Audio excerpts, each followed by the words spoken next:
Hello, and welcome back to Bookcasting. Today is going to be a bit weirder than usual. I'm not going to do a reading of any book or anything.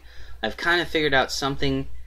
Well, there's something I've been wanting to talk about, and the problem is, what I want to talk about, there's no place to really talk about it. I've never known where I could actually talk about this subject matter in detail, but I figured I'd just do it here and share it with you, so fuck it, we're doing it. Ladies and gentlemen, we're going to ask a very interesting question. We're going to ask why the fuck religion exists, alright? Yeah, we're going to answer that question, or try to answer that question today. So, a couple things I should say before we start. First things first, I want to say that the so-called answers that people try to give to why religion exists doesn't hold much weight for me at all. It doesn't even really make much sense. Like, for starters, the common sort of answer, you know, just kind of common answer that everyone just sort of regurgitates is, well, they were all just superstitious and didn't know any better, basically. That's the equivalent of saying, well, they all stupid, ain't they? Yeah, they all just stupid. They didn't know no better. They were just stupid. I mean, that'd be like me saying, well, every human being today is stupid right now. There's no smart people. Like, do you realize just how not only condescending that is, but also how you're just assuming everyone is this one way and not actually looking into each person individually. It's ridiculous. Damn it. It is ridiculous, and it's a bullshit answer, alright? Yes, in the past, I'm sure there are people that were superstitious, but that doesn't explain the phenomenon of religion, right? You have to think about this in perspective.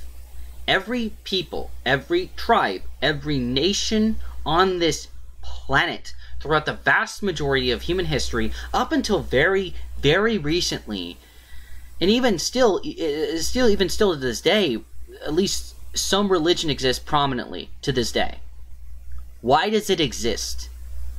You know, and I'm going to use the basis of, well, it was made up by man. Okay, fine. We'll say it's made up by man. But why was it made up by man? If man made religion, why did they make it? Why did they make the gods or God? If man made it at all. And again, superstition is not enough of an answer. Nor is the explanation of, well, they were just trying to explain everything around them. Like, not really. I think you forget just how often we all take things for granted. I mean, honestly, answer me this. Do you actually think about all the fundamental components of the sun and how the sun actually physically operates all the time? Or do you just vaguely remember it's a gas thing and just go about your day without really thinking much into it? Probably the latter, right? Unless you're like an actual, obsessed scientist that cares about all the details and all that. Now, the reason I'm bringing this up is because using this whole sort of like, well, religion was just made up to explain the world they didn't fully understand, again, doesn't really hold much weight. We all forget just how much shit we take for granted. We take so much for granted, it's not funny. So trying to say that is a reason for the existence of religion also doesn't make any sense. So why does religion exist? Why is it so predominant or prominent even to modern society? Even if it was made up by man. If man did make it up, I'm not saying he did, but even if man did make it up, why did he make it? And of course, this is a question I've always wondered, and I've come to, I think, the best answer to this, because I think there's 3 reasons for the existence of religion. And I think I'm going to let you sort of hopefully follow along with me as I try to explain it all as best I can. So, I want you all to imagine that you are a caveman, alright? Okay, you're a caveman. A foolish caveman, much like this cartoon character, a foolish caveman who thinks that they need no, they don't need anybody to be able to live, right? So, they want to live alone, basically. So they try and live alone, You as a caveman, go out to live your own life because you don't need nobody. And then what happens is you get jumped by a saber-toothed tiger. And that saber-toothed tiger nearly fucking kills you. Now, you barely managed to survive. So what did the caveman just learn? They can't work alone. If you work alone, you die. So, what do? You get a tribe. That's what you do. But, here's the thing. The tribe that you, as a caveman, just managed to get, unfortunately, is full of a bunch of selfish, narcissistic assholes incapable of taking care of anyone but themselves. Which leaves you with a very serious problem. Yes, a very serious problem indeed. Because everyone's selfish, because everyone's self-absorbed, this divides the tribe. It divides the tribe so much that they nearly get conquered. They get invaded by foreigners who nearly kill them. The foreigners. Just imagine these are cave people, okay? But the idea still stands. And what caused this near conquest by foreign invaders was the division of the tribe. So this tribe, who just barely managed to survive the onslaught of invasion once, comes to the realization that they need to work together. They need to work together to develop, they need to find a way to work together effectively and stop being so divisive. Now, to stop being so divisive, you have to stop being such a self-absorbed, selfish, narcissistic asshole. But how the fuck are you gonna do that? The answer is honestly quite simple in a way. If everyone in a tribe is gonna have to work together, they need to have, they need to be on the same page, essentially. They need to be on the same page and agree upon a sort of foundation, if you will. They need to develop a moral standard. So let's say you develop a moral standard. A moral standard that everyone in the tribe agrees with. Okay. Well, if you just make up a moral standard, write it down, share it with the tribe, go, we should all follow this. But if that's all you do, it won't be long till everyone goes back to being the selfish, narcissistic asshole that they are and ignoring the entire moral standard that you set up. Which leads you right back to square one. Because everyone's a self-absorbed, selfish, narcissistic person. They need a moral standard to work together as a tribe if they don't want to fucking die on the onslaught of being invaded again. But how do you make them follow a moral standard? It has to be enforced. How do you enforce it? You could try a dictatorial means, such as this. Which they now named Animal Farm.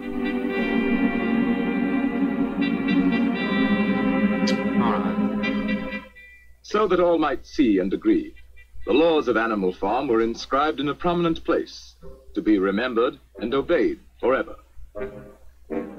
No animal shall sleep in a bed. No animal shall drink alcohol. 4 legs good, 2 legs bad. Wings count as legs.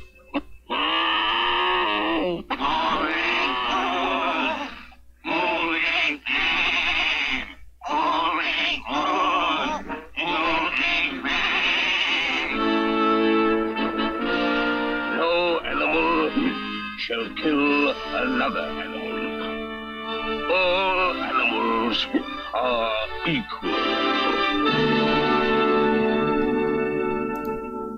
That, ladies and gentlemen, is what you call a moral standard. It's also reminiscent of the 10 Commandments, which, here, I'm going to read the 10 Commandments for you. So here's the 10 Commandments. You shall not have no other gods before me. You shall not have yourself an idol in the form of anything in heaven above, or on earth beneath, or in the waters below.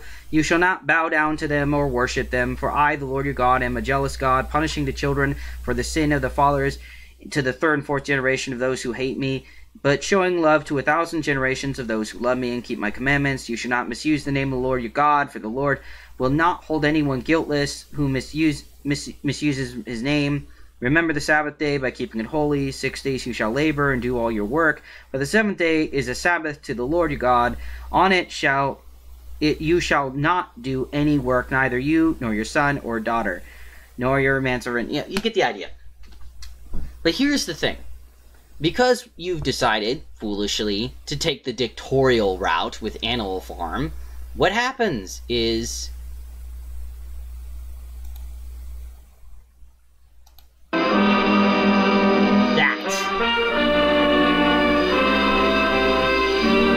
That's what happens.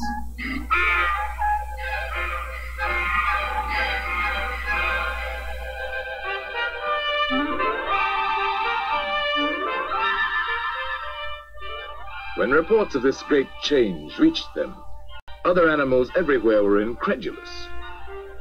Dismayed and indignant, they headed toward Animal Farm from all directions, instinctively uniting once again in common cause.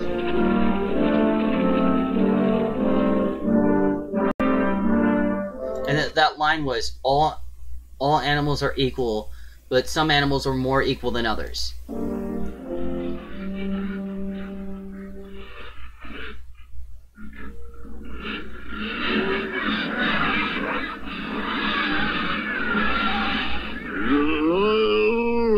Followers. On farms owned and operated by pigs, there is order and discipline. Our lower animals do more work and eat less than on other farms.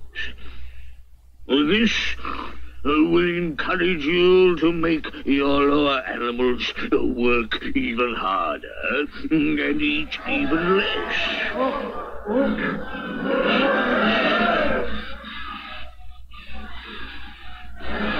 To a greater animal farm, to peace and plenty under pig rule.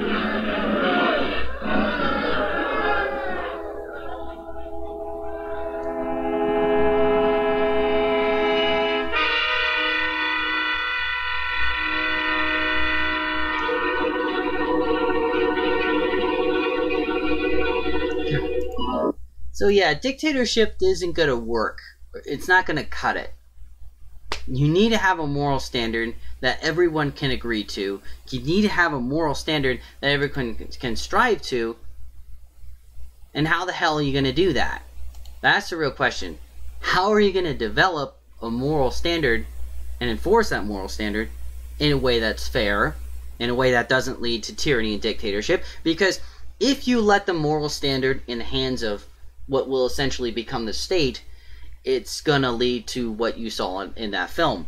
And if you haven't seen the film or read the book Animal Farm, I highly suggest you do so.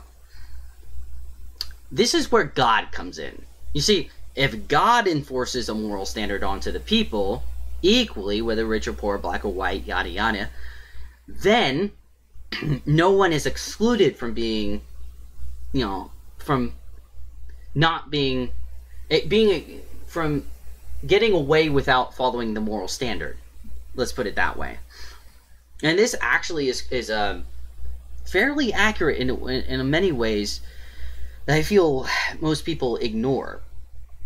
And this is just, mind you, this whole conversation is just one reason for the existence of religion. But it is a very fundamental one. Without a shared moral standard, there would be no society at all. Without a shared moral standard, you wouldn't even have the concept of government, let alone law and order. In fact, our very concepts of government can be in many ways considered in context to religion, oddly enough.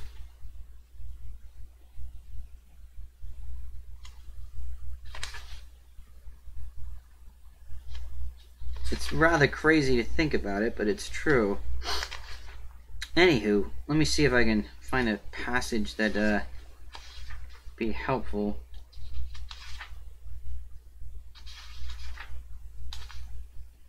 Ah, here we go.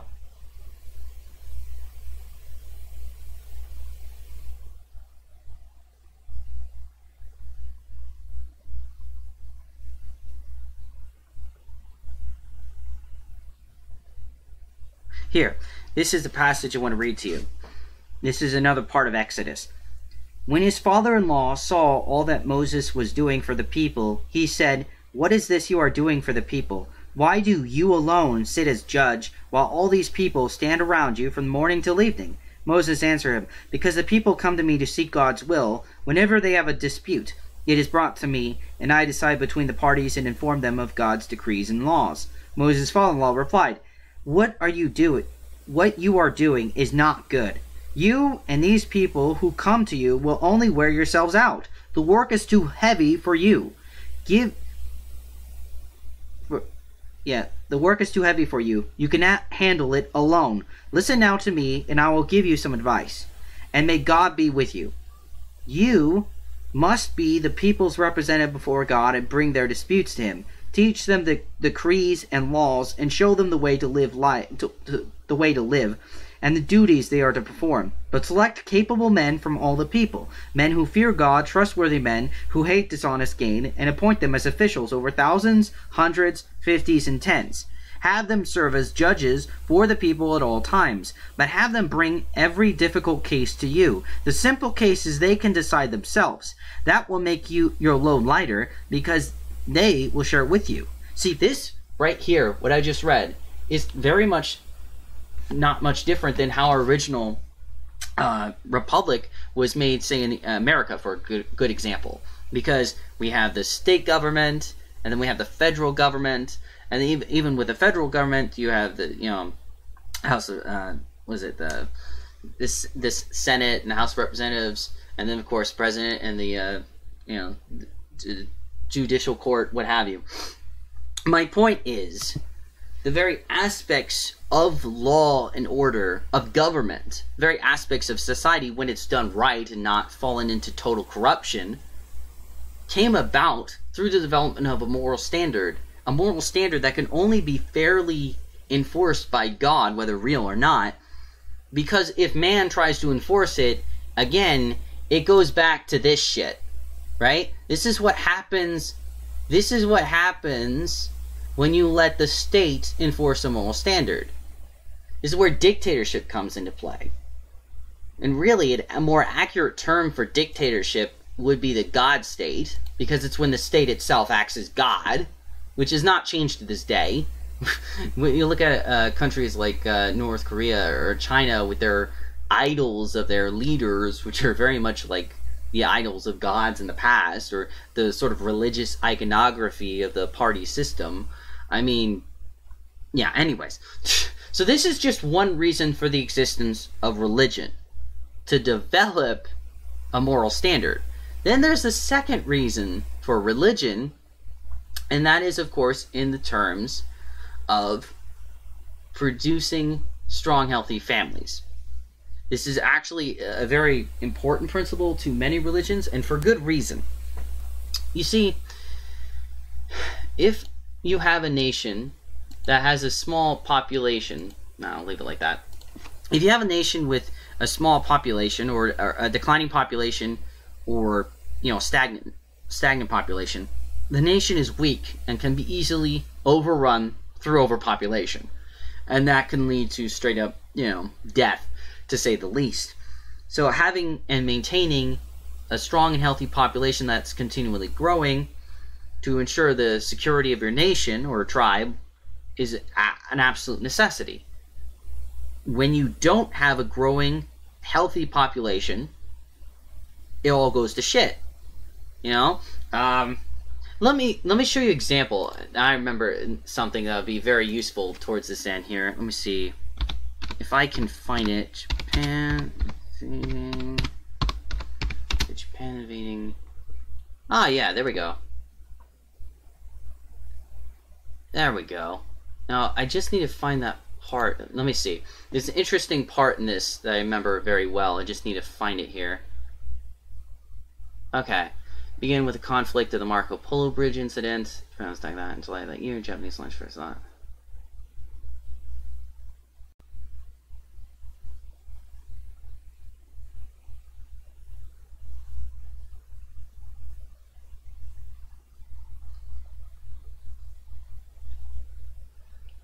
Japanese period that, firebomb that. Oh no.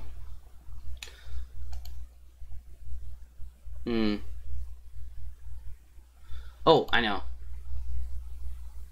Atrocities. Hold on, I'm trying to find the historical thing of it. It's hard to find it. Ah, here we go. This is what I was looking for. These tragic photos and stories capture the horrors of the Nanking Massacre, aka the rape in Nanking committed by the Japanese soldiers against the Chinese civilians. So I'm not going to get too into this, but this is actually a very interesting history. Many Westerners know full well about the horrors that have happened on the side of the world throughout history, but all too often when an atrocity happens on the other side of the world, most people in the West don't hear much. Yeah. Along all the catastrophes that plagued Europe during World War II, the atrocities committed in Asia were every bit as disturbing, even if many in the West hardly even learn about them in school. And a few acts of barbarity committed in Asia during the war were as terrible as Nanking Massacre, also known as the Rape of Nanking. While Europe was struggling to hold the Nazi war machine, China was falling victim to the Japanese invasion that first launched in 1937. The Japanese Empire sought to conquer much of the East Asia and the Pacific, and fought with almost unimaginable brutality to make that happen. In the end, China lost as many as 20 million lives, the second most of the country involved in the war, according to the National World War II Museum. As many as 17 million Chinese casualties weren't soldiers. They were civilians, and many of them were put through hell before they were killed. Some of the worst of it occurred over the 6 weeks after Japanese stormed into the Chinese capital, Nanking, now known as Nanjing, in December of 1937, and the city would never be the same again. The brutal march before the rape of Nanking. The rape and murder that would soon envelop Nanking started before the Japanese armor ever reached the city walls. The Japanese army was moving through China at the outset of the invasion, massacring and looting with strict orders to kill all captives. The Japanese didn't stop there, though. Among the invading army, nothing was forbidden, and this would pave the way for many of the soldiers to indulge in their most violent fantasies. One Japanese journalist traveling with the 10th Army wrote that he believed that the army moved forward with such strength because of the tacit consent among the officers and men that they could loot and rape as they wish. Yeah. See, when your nation is weak and you don't have a strong population and it can be easily overpopulated, shit like that can happen. And I just use that as one example, mind you. There's tons and tons of horrible examples like this that happen throughout history. Everywhere. A lot. I don't want to get all nitty-gritty details of it, but it was there. And so it's important that when keeping a tribe or nation strong, you have to have a constantly healthy growing population. And how do you have a constantly healthy growing population?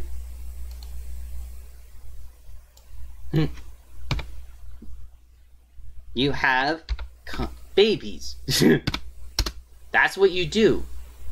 You literally make families with children.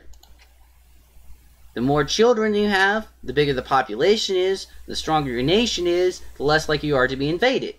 And mind you, this is a common occurrence. Like, look at the history of the Native Americans as a good example. Like, I know the, evil white man evil thing that a lot of people like to use from Native Americans, and I'm not trying to justify some of the atrocities that the white man did at the time, but a lot of people kind of ignore the fact that the Native Americans made some rash decisions that cost them their land, such as, for example, not uniting together not uniting all their individual tribes together. The native tribes generally stayed divided throughout the majority of of the colonialism that was going on. By the time the native tribes started to sort of unite together, if you will, it was pretty much too little too late, as most of the tribes were too divided for too long, and that was able to be used against them through divide and conquer. This is why, as the saying goes, a house divided cannot stand.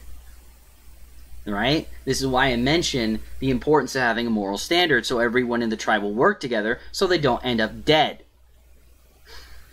And this goes back into the second point about the reason why religion exists, the nuclear family, as it were.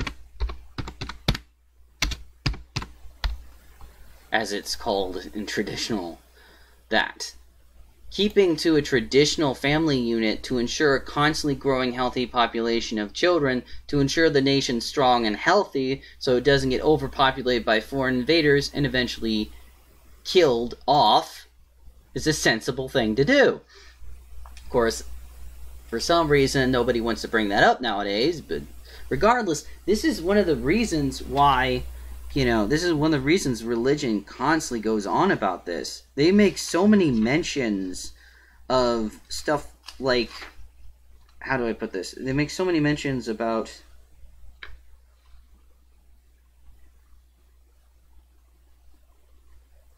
you and your descendants, you and your descendants after you for generations to come. This is my covenant with you and your descendants after you, the covenant you are to keep. Now, the reason I bring this up because this is a constant focus in terms of be fruitful, multiply, stuff like that. There's constant comments of stuff along those lines through probably not just through Christianity, but many religions, because it's just necessary. Again, if you don't produce enough children with healthy family units, and instead have declining family units, you get this. You get conquered, right? You die. And so religion developed the concept of having a continuation of strong, healthy family units, and the focus of marriage and children and so forth became pretty predominant. Not all, but pretty much almost all the religion. So there we go. 2 reasons for the existence of religion. But we haven't gotten to the elephant in the room. Faith itself. Now, before we get into faith, I want you to imagine something real quick here. I want you to imagine something. Imagine if an idiot saw a person drown and die in water, and he told everyone that this person drowned and died in water, and then this idiot said, the water is bad. The water is poisonous. The water is evil. We should avoid water altogether. Never drink it. Never touch it. We should destroy as much water as possible and avoid it at all costs. And for some stupid reason, everyone agreed with this idiot, and so they did that. And then they started dying of dehydration for some reason. Well, that, ladies and gentlemen, is what the fuck has been going on with the concept of faith itself. Now, let me give you a definition of faith, just to make this clear here, okay? I'm going to give you the definition of faith. The definition of faith, okay? Complete trust or confidence in someone or something. This right here is an absolute necessity to human existence. If you have no trust or faith in anything, you have no reason to live. In fact, if you have no faith at all, you know what happens? You know where you end up?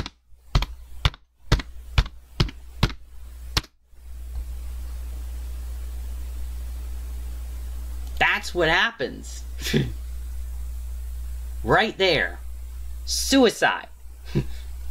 You need faith to have a reason to live, a motive to live, to keep driving you forward in your life, right? Life ain't easy. It's a pain in the ass in a lot of cases.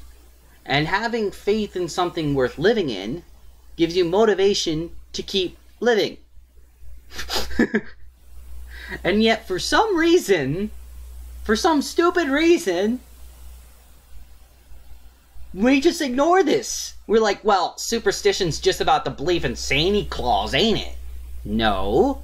Do you have no faith in yourself? You have no faith in your family? Do you have no faith in your friends? You have no faith in anything at all? Hello? Do you have a brain? I'm sorry, but regardless of whether it's religious or not, the necessity of faith is absolutely essential to our well-being. And yet, for some stupid-ass reason, it's the most neglected and ignored thing that we have. In fact, this actually leads me to a whole nother conversation, but fuck it, let's go there. We're having a crazy-ass conversation anyways. Might as well go crazier. People want to talk about, oh my gosh, we have issues, we have, mental health issues, right? Mental health issues. We have increasing mental health issues, and stuff like that. And, yeah. mental health issues, like increased mental health issues, is constantly going on. Everyone likes to talk about it and go like, hey, we should try and help with thing and stuff. And like, the thing is, here's the thing. Why do you think we have increased mental health issues? Why do you think that is? A lot of people like to say, well, it's just because of like anxieties, depression, stuff like that. It's like, no. Why does it exist? Yes, mental health issues have always existed throughout history. I'm not denying that. But it's never been so prominent. It's never been so talked about so often. And don't say it's just because it's, it's more than just becoming normalized. It's more than just becoming accepted. It's more than just, being understood better. It's none of that. The reason we have increased mental health issues is because we live in societies and environments that we're not physically able to deal with. No, think about this. The majority of humanity is accustomed, as I mentioned from the very beginning, to being a caveman. In other words, living in a sort of tribal group. Even to this day, even you, yes, you still have a caveman brain, as it were. And as a caveman brain, you're most accustomed and more likely to live in an environment where there's a tribe with a strong, healthy community to work together, yada, yada, yada, yada, yada. And the best element of what used to be the equivalent of a tribe was the small town. The small town became the sort of equivalent for the tribal communities. It had the same exact effect in development, good or bad, as the tribal communities, and it helped, in many ways, let people flourish. That honestly, since then, hasn't really worked as well, because almost everyone today either lives in cities. I'm spelling it wrong, I know. They're either living in cities or they're living in suburbs.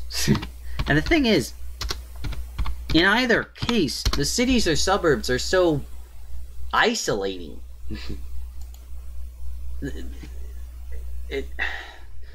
And on top of that, there's a complete breakdown in community thanks to stuff like divorce court and family court, child services, just really helping slaughter the traditional family units for reasons I'm sure there's no real purpose to it or anything. Anyways, the point is, I just think it's kind of crazy that the go-to solution answer for the problems of increased mental health is just because, well, pills. Give them pills, let more awareness be known of mental health issues, not, hey, maybe the way we're living as humans, we're kind of incapable of adapting to that because we still have caveman brains, and we are best at adapting for the most part in small tribal groups, which were most useful in terms of the small towns, which have been for some reason killed off since the creation of the freeways, which interestingly enough, the first freeway, this is actually a fun one. The first freeway, you know who built the first freeway? The first freeway, like, ever made. Bomber or something like that. The first freeway was the Uber Bomber. That's what it was. The first freeway was the Uber Bomber. Guess who made the first freeway then? The Germans. The actual, specifically, Nazi Germans. Specifically. Yeah. Anyways, I just find that interesting. But the point is, the point I'm trying to get at is that it never occurs to people that maybe the environments that we live in is just incapable for us to adapt to, and that all these increased mental health issues and the constant increase in suicide rate may be because we're living in a way that our psyche, if you will, is incapable of handling due to how we've adapted and evolved for like generations up until very recently. Nobody wants to ever think that might be a cause of that.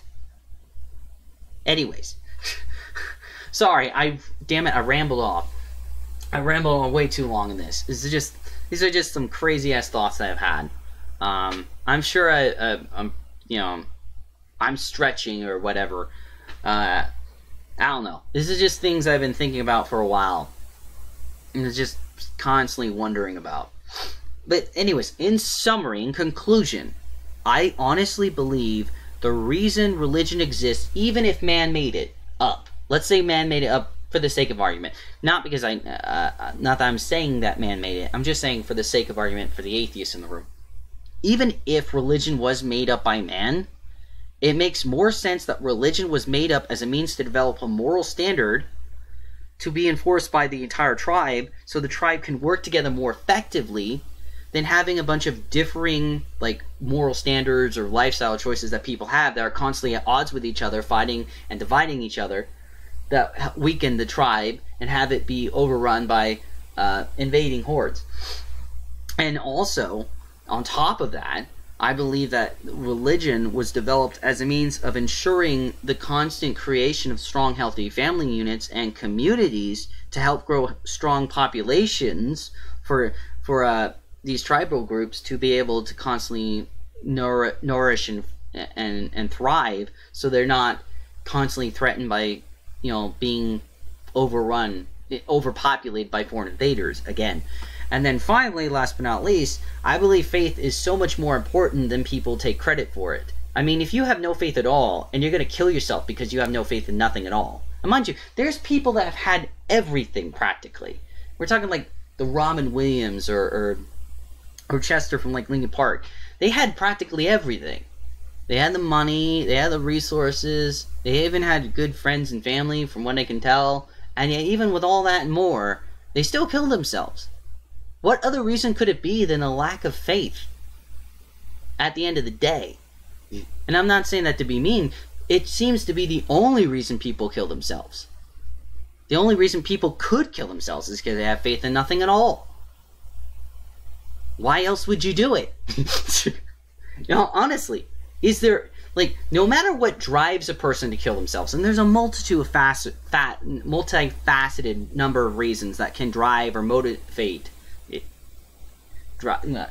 someone to commit suicide. At the end of the day, what ends up doing it is a lack of faith. And isn't it interesting that since the beginning of humanity, we've had the concepts of religion to develop and strengthen people's faith so that wouldn't be a problem, and yet the minute we start having a more like atheistic societies that completely denounce faith, even in the most common sense terms for the most part, suddenly we have an increase in suicide? Gee, how'd that happen? Let's look at the suicide rates real quick. I'm just curious. The suicide rates, right? Look at the suicide rates here. There's a lot of statistics on this. Look at that. From 1999 to 2013, constant increase. See if I can... Would you look at that? Damn. Look at that.